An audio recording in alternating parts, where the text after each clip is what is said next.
Bismillahirrahmanirrahim. Sebentar, Sarif nih. Unable to start cloud recording.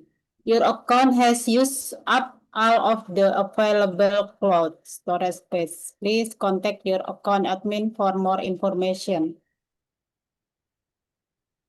Ya Bu, saya itu lagi record ininya. Tapi nggak bisa nih, enable to start cloud recording. Your account has used up all of the available cloud storage space. Please contact your. Jadi record to this computer. Jadi kamu ini komputer ibu atau komputer kamu nih? Nanti recordingnya Komputer saya Bu, laptop saya. komputer kamu. Iya, saya record. Boleh kan Bu? Kamu lihat itunya nggak? Kamu ada ininya nggak? Ada apa sih istilahnya tuh? Ada tanggapan dari ininya nggak Zoom-nya nih, yang unable to start cloud recording nih. Sebentar ya, Ibu kirim ya nih. Kamu lihat nih.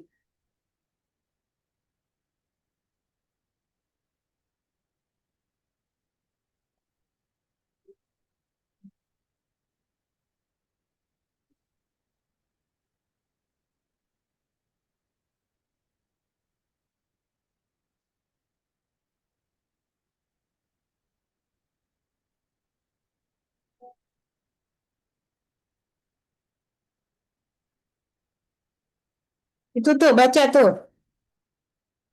Sarif sama Fazudin tuh. Ibu kirim di WA grup tuh.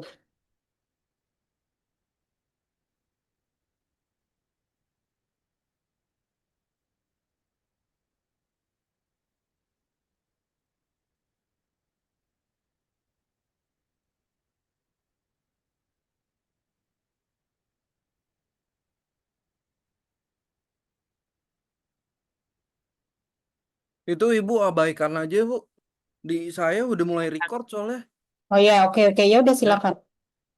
Tapi nanti di ini ya, di edit ya. ya Bu, siap Bu. Oke, silakan. Ini udah kelihatan kan ya? Udah. Nah, oke. Selamat malam Ibu Farida dan mahasiswa yang lain, teman-teman saya. Assalamualaikum warahmatullahi wabarakatuh. Pada malam ini saya dan teman saya Fazu Waalaikumsalam akan warahmatullahi wabarakatuh. mempresentasikan judul yang berjudul Penerapan Etika Produksi dan Lingkungan Hidup. Pada kelompok 3 ini ada saya sendiri Muhammad Syarif dan Muhammad Sidik Fazudin, teman saya. Ya, Oke, untuk pendahuluan dari etika produksi. Etika produksi sendiri merupakan prinsip dari moral dan nilai yang harus dipatuhi oleh pelaku usaha dalam proses produksi agar kegiatan produksi tidak dapat merugikan masyarakat, tidak dapat merusak lingkungan, dan dapat menghasilkan produk yang bermanfaat dan juga aman. Untuk pendahuluan dari etika lingkungan hidup, etika lingkungan hidup adalah sikap dan tindakan yang memperhatikan kelestarian alam dan keseimbangan ekosistem dalam setiap aktivitas manusia, termasuk kegiatan produksi itu sendiri.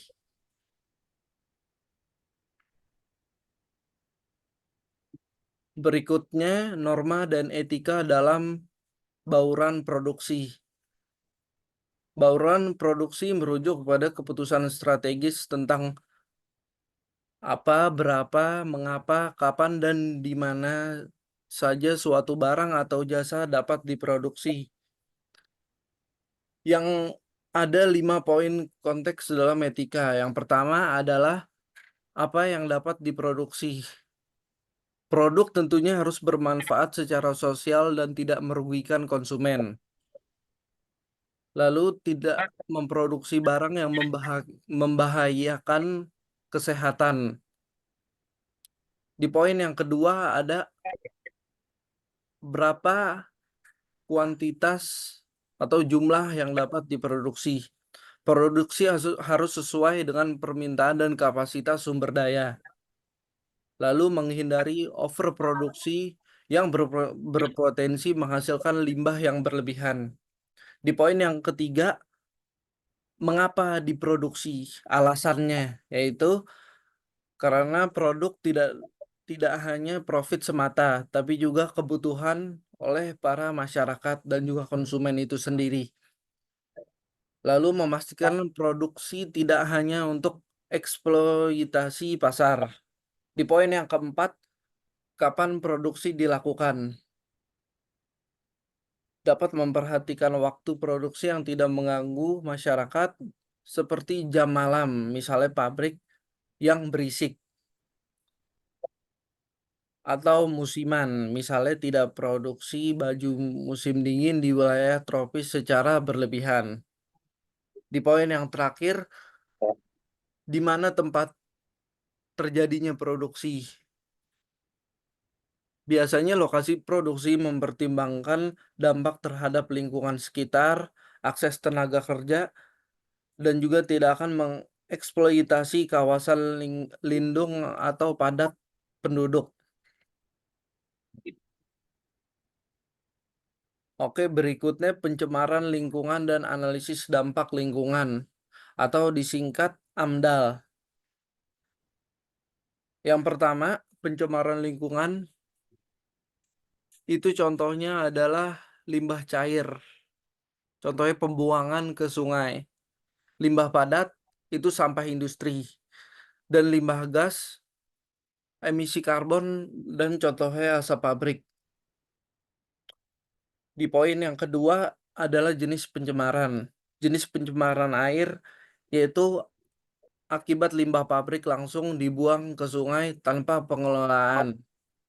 Dan berikutnya udara akibat pembakaran atau emisi gas dari pabrik.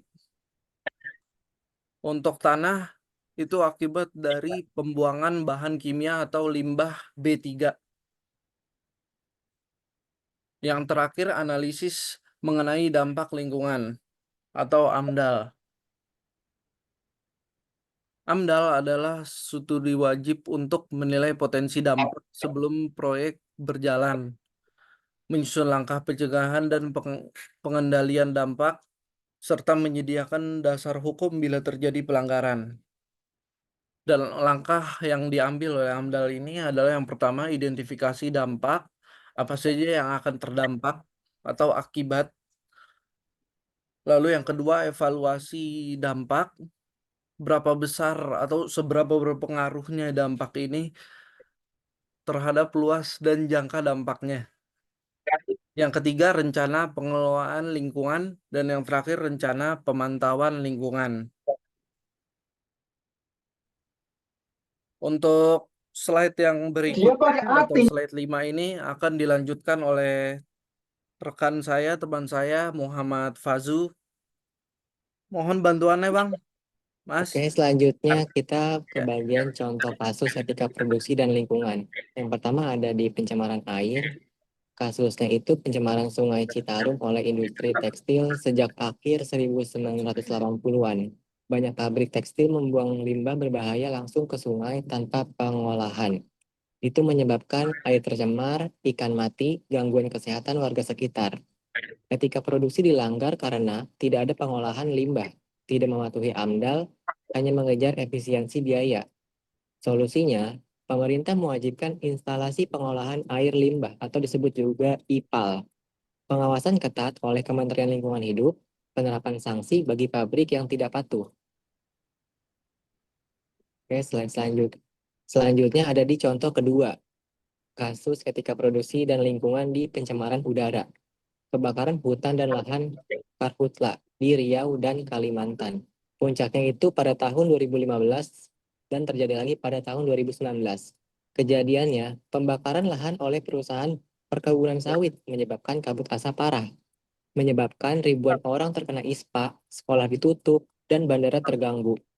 Asap bahkan sampai ke negara tetangga seperti Malaysia dan Singapura. Solusinya, penegakan hukum terhadap pembakaran lahan, kampanye pertanian tanpa bakar, teknologi modifikasi cuaca.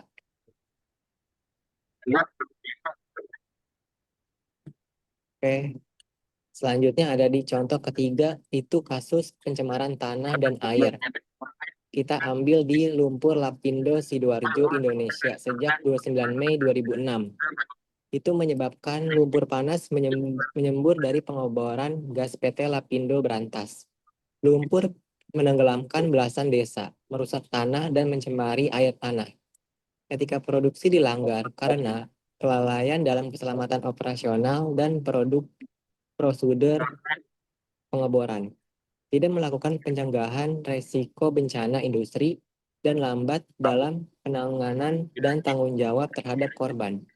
Solusinya, relokasi warga dan ganti rugi, pembuatan tanggul penahanan lumpur, dan pengelolaan lumpur agar tidak meluas.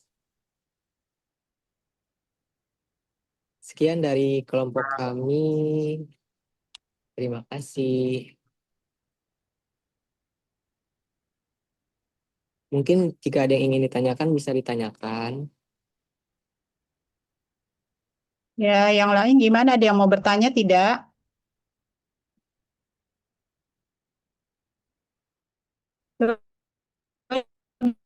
Lihat PPT-nya dari awal, siapa maju? Kita lihat dari awal coba Oh iya, Bu. Ya, maju. dari slide pertamanya ya, Bu.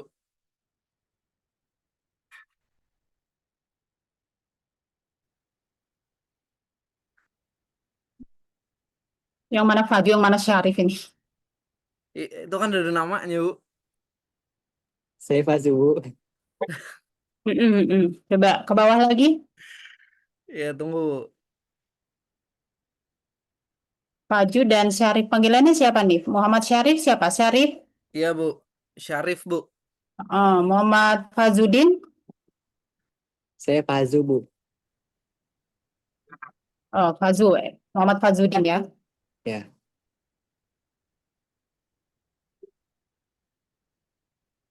Ke bawah coba. Slide selanjutnya.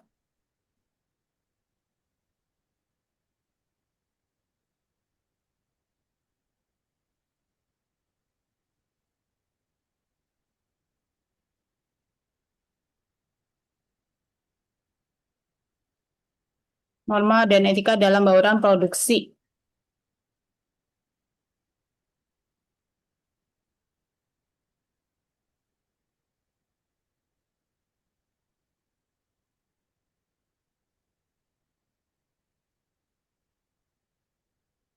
Berapa yang diproduksi?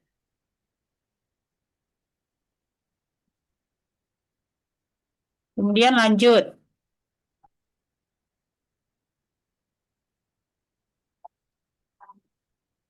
Halo, Lalu, lanjut slide Kak Syarif, boleh berikutnya apa? Coba. dilanjut Oh, lanjut. slide-nya, Pak? Oke.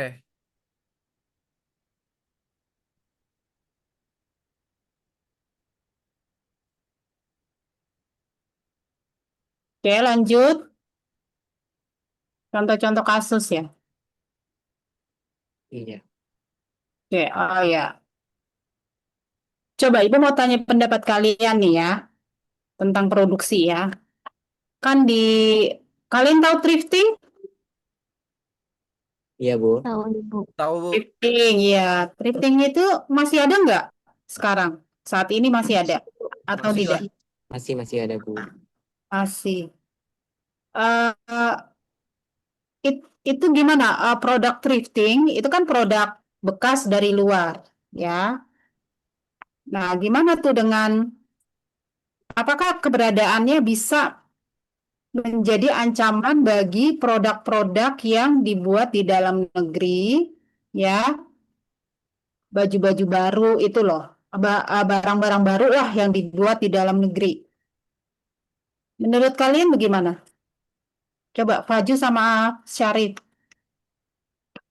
Produk lokal berarti ya, Bu? Thrifting itu kayaknya barang bekas impor dari luar ya kan? Iya. Iya, tapi suka ada produk lokal juga sih, Bu. Mm-mm. Thrifting dari lokal. Campur jadi Bu. Iya, Oh, sekarang tidak harus impor ya. Jadi thrifting yang dari lokal juga ada ya. Iya, iya, betul. walaupun jarang sih Bu. Nah, menurut kalian gimana tuh? Apakah produk thrifting ini bisa menjadi ancaman bagi produk-produk baru, produsen-produsen baru yang buat barang itu benar-benar baru gitu atau gimana?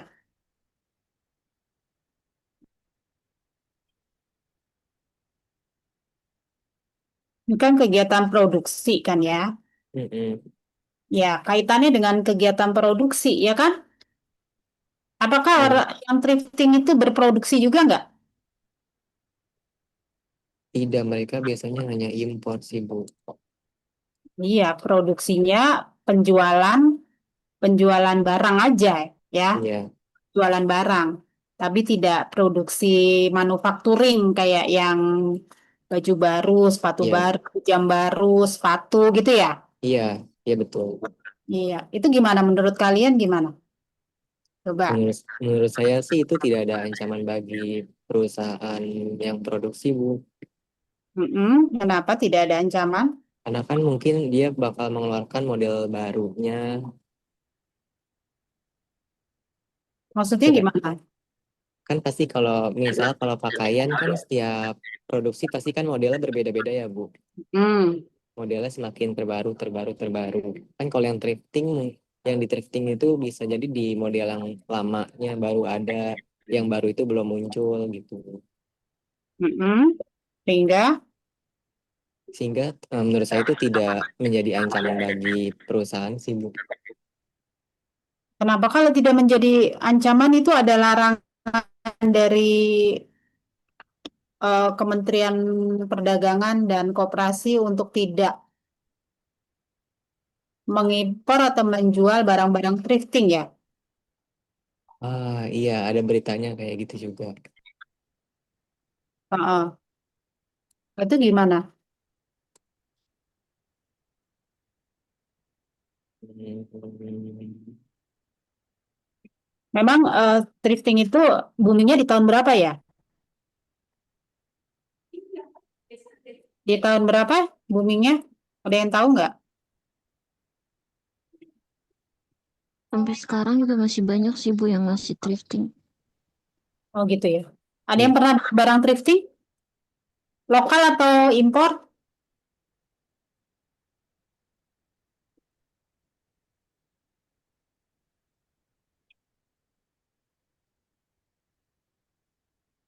Halo? ya Bu. Iya Bu. Ada yang pernah beli barang thrifting lokal atau impor? Pernah, Bu. Pernah Bu. Nah, Saya pernah jual sih Bu. hmm, Iya. barang thrifting itu kira-kira mengancam nggak sih produk apa produsen barang jadi yang baru gitu loh? Menurut saya sih ya Bu ya. Kalau untuk produk thrifting itu eh, apalagi impor ya Bu.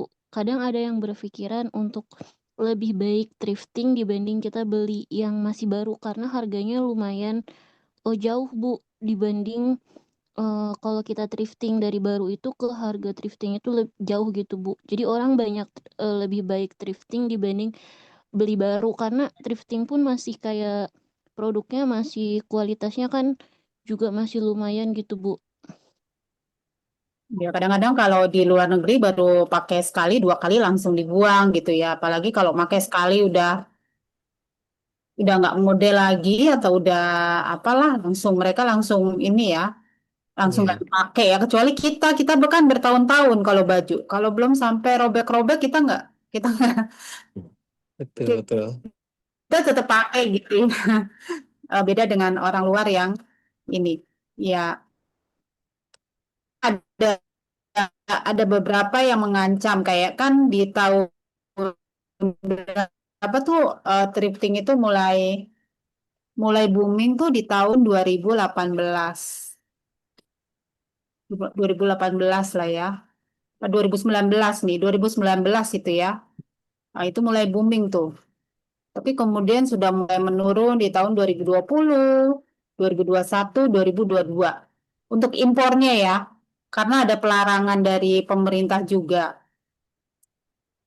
Dan produk-produk dalam negeri yang membuat produk baru merasa terancam juga. Ya. Jadi gimana? Kalau dari segi etika gimana? Kalau dari segi etika,